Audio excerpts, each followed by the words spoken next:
سلام به همگی، روزتون بخیر باشه. همه شما اومدی سلام بدی؟ سلام بده.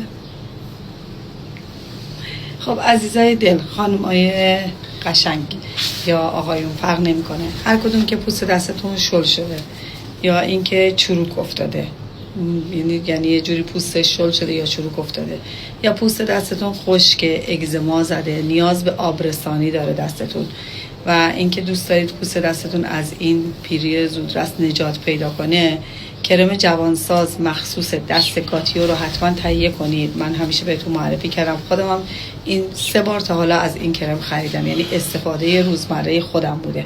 بعد اینکه دستتون رو جوانسازی میکنه، چروکاشو از بین میبره، پوست دستتون نرم و لطیف میشه. بعد که به خاطر اینکه حالا یه ترکیباتی که درونش هست، با خاطر همین ترکیباتی که داره واقعا برای پوست دستتون مفیده.